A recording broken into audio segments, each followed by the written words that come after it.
বন্ধুরা, রোশনাই ধারাবাহিকের আগামী পর্বে দেখানো হবে নাচ করার সময় রোশনাই মাথা ঘুরে পড়ে যায়। বড় মা ছোট মিনি রোশনাইয়ের কাছে ছুটে যায়। আরণ্যক রোশনাইয়ের কাছে যেতে চাইলেই গরিমা আরণ্যককে বলে, না আরণ্যক, তুমি কোথাও যাবে না। আরণ্যক বলে, গরিমা, রোশনাই মাথা ঘুরে পড়ে গেছে, দেখো ওর জ্ঞান নেই। গরিমা বলে, তাতে কি হয়েছে?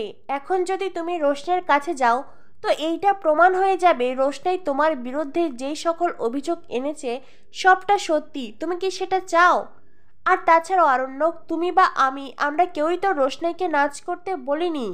ও তো নিজের শরীরের অবস্থা জানে, তবে কেন নাচ করতে গেল? আমি যেটা বলছি সেইটা শোনো, তুমি এখান থেকে কোথাও যাবে না। গরিমার কথা শুনে আরণ্যক দাঁড়িয়ে যায়। অন্যদিকে মিনি বারবার রোশনাইকে ডাকতে থাকে। ছোটু বলে, আরে তোমরা কেউ একটু জল নিয়ে এসো না। তখনই কেউ একজন ছোটুকে জল এনে দেয়। ছোটু রোশনাইয়ের চোখে মুখে জলের ছিটা দিতেই রোশনাইয়ের জ্ঞান ফিরে আসে। সবাই মিলে ধরাধরি করে রোশনাইকে চেয়ারে বসায়। মিনি বলে, রোশনাই, এই তো তুই ঠিক হয়েছিস, চল তুই আমার সাথে বিয়ের মণ্ডপে চল। আমি বিয়ে করব আর তুই আমার পাশে বসে থাকবি। রোশনাই বলে, মিনি, আমাকে একটুখানি বসে রেস্ট নিতে দাও। মিনি বলে, রোশনাই, তোর কি শরীর খুব খারাপ? রোশনাই বলে, না মানে আমার পেটে হঠাৎ করে ব্যথা অনুভব হচ্ছে। কথাটা শুনেই জাহ্নবী গরিমা একে অন্যের দিকে তাকায়। গরিমা আরণ্যকের দিকে তাকিয়ে আরণ্যকের মনের ভাব বুঝতে চেষ্টা করে। গরিমা বুঝতে চেষ্টা করে আরণ্যক আগের মতোই রোশনাইয়ের জন্য উতলা কিনা। দুষ্টু রোশনাইকে বলে, রোশনাই, তুমি পড়ে গেছো, তাই তোমার পেটে ব্যথা অনুভব হচ্ছে, এটা কোনো প্রবলেম নয়, কিছু সময় পরেই ঠিক হয়ে যাবে। ছোট বড় মা, মিনি, লালন সবাই চিন্তা প্রকাশ করে। রোশনাই তখন আরণ্যকের দিকে তাকায়। রোশনাই পড়ে গিয়ে তার পেটে আঘাত লেগেছে, তার সন্তানের কোনো ক্ষতি হতে পারত, কিন্তু এই সব কিছুতে আরণ্যকের কিছুই যায় আসে না। আরণ্যকের এমন আচরণে রোশনাই ভেতরে ভেতরে কষ্ট পায়। রোশনাই মনে মনে ভাবতে থাকে, রোশনাই, তুই এটা কি করলি? কেউ তোর সন্তানের ভালো চায় না, কিন্তু তুই মা হয়ে কি করে নাচ করলি? তোর সন্তানের কথা তোর একবারও মনে পড়লো না? তোর আরও সচেতন হওয়া উচিত ছিল।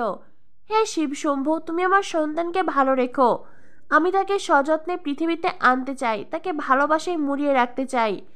আমার সন্তানকে তুমি ভালো রেখো, তাকে সুস্থ রেখো। অন্যদিকে সুরঙ্গমা গরিমার কান ভাঙাতে থাকে। সুরঙ্গমা গরিমাকে বলে, এই মেয়েটা আরণ্যকের বিরুদ্ধে এতগুলো নোংরা অভিযোগ তুলেছে, তারপরেও দেখো এই মেয়েটা এই বাড়িতেই আছে। না মানে কেন? এই বাড়িতে বিয়ে, সেই জন্য ওকে আদর আপ্যায়ন করে রাখা হয়েছে, এটা কি খুব প্রয়োজন ছিল? গরিমা বলে, মম, এখনও কিন্তু আরণ্যক নিজেকে নির্দোষ প্রমাণ করতে পারেনি। যতদিন না পর্যন্ত রোশনের গর্ভের সন্তান দুনিয়াতে আসছে, ডিএনএ টেস্ট হচ্ছে, ততদিন আরণ্যক নিজেকে প্রমাণ করতে পারবে না। তাই পুলিশ আসলেও আমরা কী বা করতে পারি? আর তাছাড়াও আরণ্যক রোশনের সম্পর্ক এতটাই গভীর ছিল যে আমার তো মাঝে মাঝে সন্দেহ হয়, আমার তো মাঝে মাঝে মনে হয় সত্যিই না আবার আরণ্যকের সন্তানই রোশনের গর্ভে।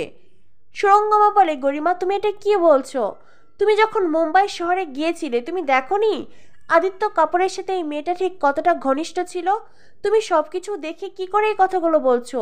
তুমি আরণ্যককে অবিশ্বাস করে এই মেয়েকে ভরসা করছো? গরিমা, তুমি এতটাও অবুঝ নয়, বুঝতে চেষ্টা করো।